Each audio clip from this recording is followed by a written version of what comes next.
বাঙালির শ্রেষ্ঠ উৎসব শারদ উৎসবকে সুস্থভাবে পালন করার উদ্দেশ্যে সারা রাজ্যের প্রশাসনিক কর্তাদের নিয়ে ভার্চুয়াল বৈঠক করলেন মাননীয় মুখ্যমন্ত্রী মমতা বন্দ্যোপাধ্যায়। সেই মোতাবেক মালদার প্রশাসনিক প্রধানরা মালদা টাউন হলে মাননীয় মুখ্যমন্ত্রী মমতা বন্দ্যোপাধ্যায়ের ভার্চুয়াল বৈঠকে সামিল হন।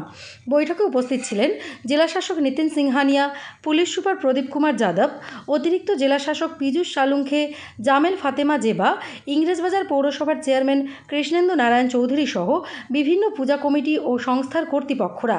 বৈঠকে সরকারের বিভিন্ন ধরনের নিয়মকানুন নিয়ে আলোচনা হয়। সেই সব বিষয় নিয়েই পুজো কমিটি যেন নজর রাখেন তা আবেদন রাখেন মাননীয় মুখ্যমন্ত্রী। যে কোনো অপ্রীতিকর ঘটনা রুখতে জেলা ও পুলিশ প্রশাসন তারা যেন সজাগ থাকে। প্রত্যেক পূজা কমিটির কাছে যেন আগাম সতর্কবার্তা পৌঁছয় মাননীয় মুখ্যমন্ত্রী তারও নির্দেশ দেন। এছাড়া পুলিশ প্রশাসন যাতে ট্রাফিকিং ব্যবস্থা সঠিকভাবে পরিচালনা করে যাতে করে কোনো অসুবিধা না হয়। অ্যাসোসিয়েশন করে, ডিস্ট্রিবিউট করে। এই বাংলাতে এবার 43,000-এর বেশি যদি অর্গানাইজড পুজো মানে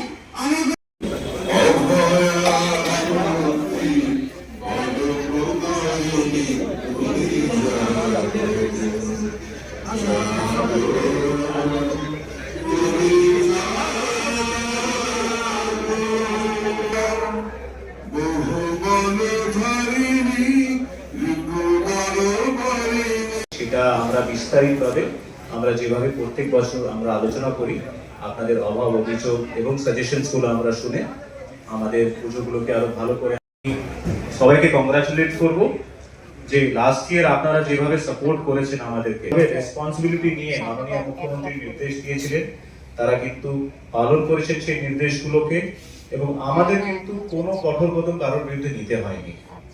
আমি এই মর্মে বলবো যে মালদা জেলায় একটা ছোট্ট অঘটনও ঘটেছিল লাস্ট ইয়ার। একটা পুজো আমাদের আনফরচুনেট ফায়ার ইনসিডেন্ট হয়, কিন্তু আমাদের জনপ্রতিনিধিরা, স্পেশালি আমাদের চেয়ারম্যান সাহেব প্লাস অন্যান্য জনপ্রতিনিধিরা, প্রশাসন থেকে শুরু করে পুলিশ থেকে শুরু করে এবং বিভিন্ন ক্লাবের সদস্য, পাড়ার সদস্যরা যেভাবে প্রম্পট অ্যাকশন নিয়ে তাদের পাশে দাঁড়িয়েছে, সেটা তাদের জন্য একবার জোর হাততালি হোক, বিকজ এই ইনসিডেন্ট কিন্তু কারোর সঙ্গে হতে পারে।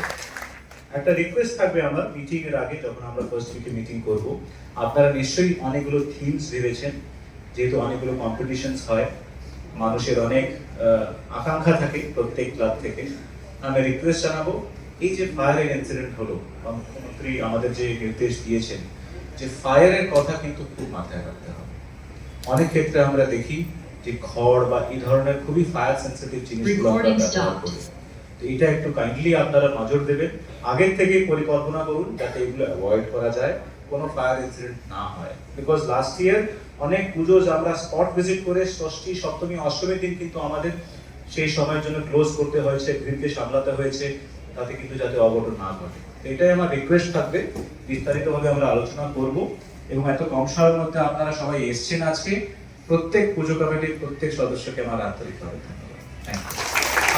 ম্যাডাম, পুলিশকে সিএম ম্যাডাম ইনস্ট্রাকশন দিয়েছেন কি ট্রাফিক ব্যবস্থার জন্য আর যে থিমসগুলো আছে ওটা চেক করে যে জন্য কোনো স্ট্যাম্পিড এরকম কোনো সিচুয়েশন না হয়, আর যেখানে যেখানে যে প্রিকশনসের দরকার ওটা আমরা পুজো কমিটিকে अग्रिम জানাই। আর যে কোঅপারেশন আমাকে লাগবে, যে civil department, fire department, health department, ওর জন্য আমরা সব কোঅপারেট করে কাজ করি। বিভিন্ন কন্ট্রোল রুম জন্য বলা হয়েছে, ওটা আগেও ছিল, এখন এই বছরও হবে। আর আমরা খুব ভালো করে এবারে চেষ্টা করব কি আর সিকিউর করে আর ভালো করে যে এক্সপিরিয়েন্স আছে পূজার ওটা আর ইমপ্রুভ করতে পারি। Thank you.